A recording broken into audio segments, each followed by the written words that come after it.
Nagulat ang coach ng Indiana Pacers sa ginawa ng kanyang player kay Patrick Beverley. Napikon at napaaway mga idol, buti na lang andyan si Thanasis. Lakas ng tama ni Pat Bev, inasar mga idol si Tyrese Haliburton. Isang araw bago ang Game 5 sa pagitan ng Milwaukee Bucks at Indiana Pacers series, lumabas ang balitang maglalaro di umano si Damian Lillard at Giannis Antetokounmpo ayon kay Shams Charania. Napaka-risky niyan pero hindi pa rin pinaglaro mga idol ang dalawa nilang superstar sa Game 5. Nagsimula ang first quarter sa mainit na laro ni Tyrese Haliburton at Miles Turner combined with 13 points kaya umabot ng 10 points sa kanilang biggest lead sa home team. Para sa Milwaukee, grabe yung load na dala ni Chris Middleton, 10 points sa opening frame at talagang nakipagkalabawan sa ilalim sa mas malalaking players ng Indiana Pacers. Walang magawa si Giannis at Lillard, hindi nila matulungan ang Milwaukee Bucks. Well, prior to this game ay iniinda pa ring injury itong si Tyrese Haliburton. Natapos ang first quarter lamang ang Indiana Pacers 31-23.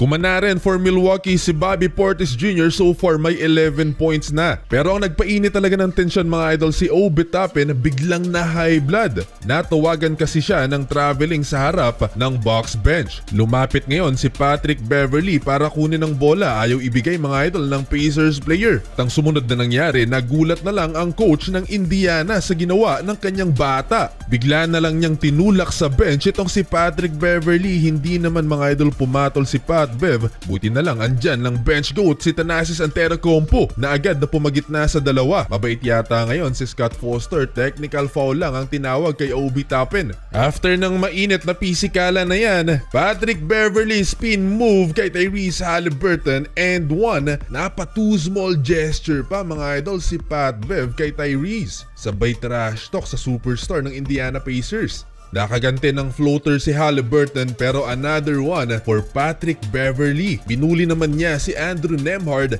at another too small gesture for Pat Bev. Babawi sana ulit si Tyrese Haliburton pero nag-airball malala mga idol. Tumayo na si Damian Lillard.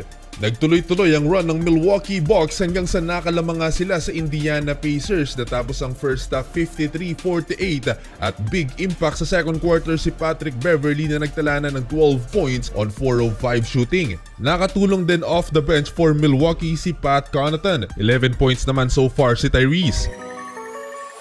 Third quarter, Chris Middleton, big time 3-pointer and Bobby Portis Jr. baseline floater, lobo na sa 12 points ang hinahabol ng Indiana Pacers. Takeover mode si Chris Middleton and one play kontra kay Aaron Nesmith. In control ang Milwaukee Bucks, Patrick Beverley mga idol, ni-lockdown si TJ McConnell at nagresulta yan sa transition points naman ni Bobby Portis Jr. Parang nag-champion na si Thanasis Antetokounmpo. Tuwang-tuwa si Damian Lillard mga idol, both offense and defense ang impact na naibibigay ni Patrick Beverley for Milwaukee Bucks. Hindi pa dyan natatapos mga idol, na pahirapan ng Milwaukee Bucks ang Indiana Pacers. Chris Middleton again sa ilalim, 2-point layup at sinundan ng back-to-back 3-pointers ni Malik Beasley, parehong wide open pa mga idol. Napashimi na si Beasley mga idol, hype rin ang bench ng Milwaukee. Unti-unting na-choke ang Indiana Pacers, nakaka 2 points pa lang sa quarter na to si Tyrese Haliburton and Patrick Beverley again sa depensa, nakakadalawang steals na. No Giannis Antetokounmpo and Damian Lillard pero umabot ng 20 plus points ang lamang ng Milwaukee Bucks. Sa last possession ng third quarter, lockdown ang inabot ng Pacers, butata ni Pat Connaughton si Aaron Nesmith. Bucks up by 20, 87-67. Gusto pa sanang tumira ni GOAT Thanasis Antetokounmpo, kinuha ang bola. Na-taste of their own medicine ng Indiana Pacers sa shooting mga idol ng Milwaukee Bucks. Hindi pa rin magmintis si Malik Beasley.